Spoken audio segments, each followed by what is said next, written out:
Hi, welcome to Rick Snyder's Washington on YouTube, where you get the longer stories here. The daily stuff on Twitter, Facebook, the longer stories here.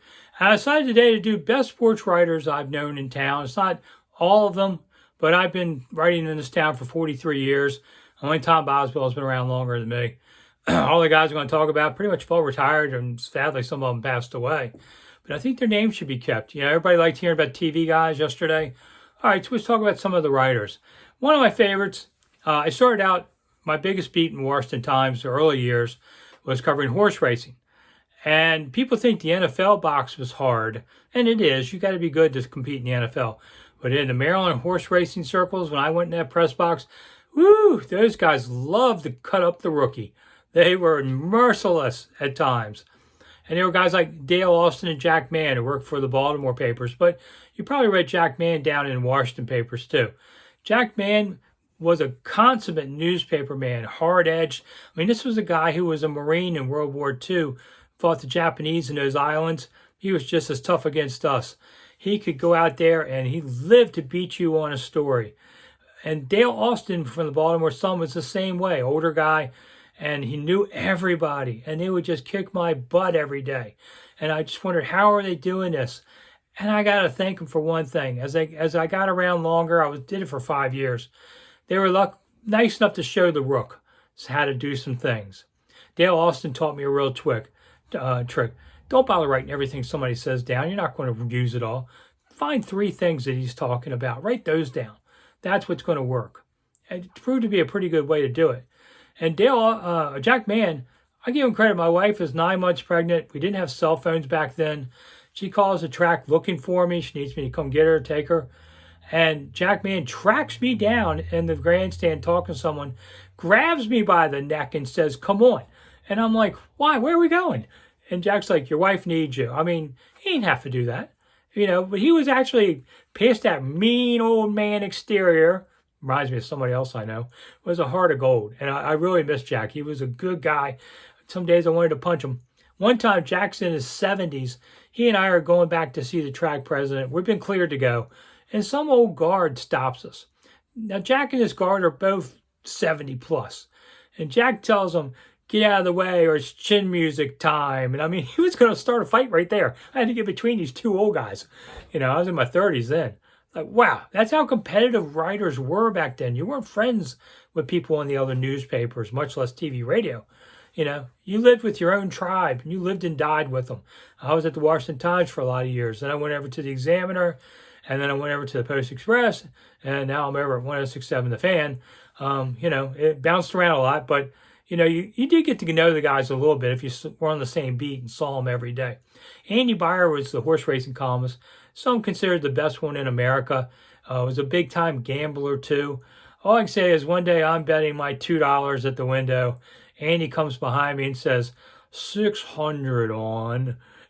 The funny part is my horse won and his didn't.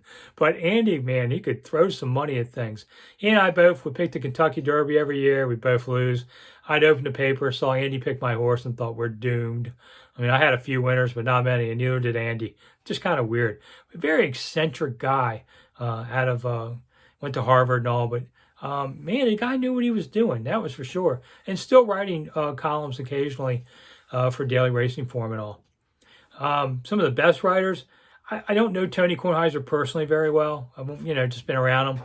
But I will say, reading him, man, he is flat out funny. I think he's the funniest columnist ever to pass through Washington. He can make you laugh out loud several times every time. That's like impossible. I mean, if I manage to snap off a good line once in a while, I'm happy. Tony could just do it all the time. And he's gone on to bigger things in TV and such. But, you know, he was an interesting guy like that. Like I said, didn't hang out together much. Dave Kindred, who's now writing books in retirement, I think was the finest pure writer maybe in Washington. And if you read his latest book, it's about his grandson who passed away of alcoholism. Or upbeat book. But, I mean, Dave can write with the best. And he was at the Post for a lot of years. John Ed Bradley was around in the Post in the 70s. And then he went on to become an established author.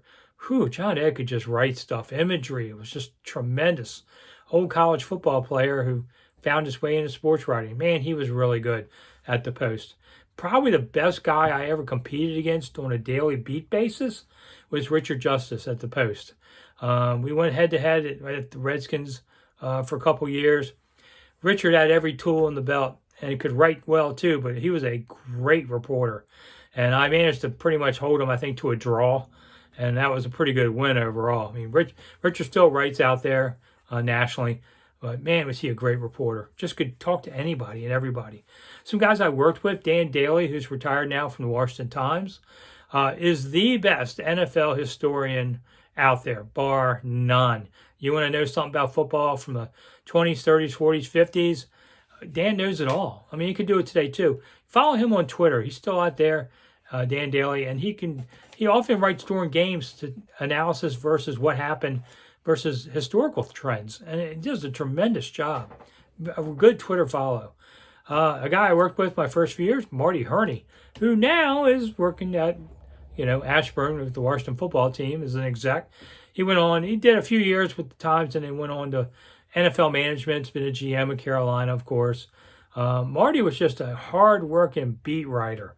Every day. He taught me some things that really helped me in my life. But Marty was tenacious and did some of the, I always say, I thought maybe he was the best beat writer ever at Redskin Park.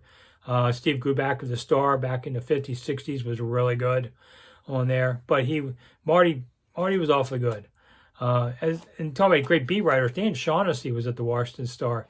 And he was a tremendous beat writer. Covered the Orioles in the 80s, I think, and some in the 70s.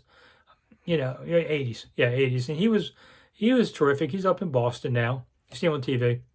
My favorite editor was the one who maybe gave me my success that I've had, and that is Dick Heller at the Washington Times. Old newspaper man. Back in the days when you could yell at people profanely, and he'd call me up and say, "Hey, somebody wrote a bunch of beep with your name on it." And then he'd berate me for 10 minutes about being a knucklehead about stuff. And one day he calls me, I'm up at camp, I'm tired, I'm trying to eat dinner. And he says, "Jesus, you have consecutive gerunds." And I'm like, "Really?" I go, "What's that?" Oh my God, did I get a yell at for that? Gerunds are ing words and you can't put two together. A lot of how I write, I still write because Dick showed me, do this, don't do that. And terrific editor who passed away a few years ago. And he loved baseball too. He loved Washington. He was a Washingtonian. So like me, spent his career pretty much here in Washington before he passed away. So many guys, even like Dave Fay, who covered the Caps in the early years of the Washington Capitals. And one day he looks at me on the desk and goes, "What's the capital of Canada?" I go, "Toronto?" Oh man, that got me a lecture about being a stupid American. Do you know what it is? I do, but I'm not telling you. You have to look it up. But he was just a mean old bastard. And he loved being a mean old bastard, like Jack Mann, and some days me. That's what newspaper guys were like in the day.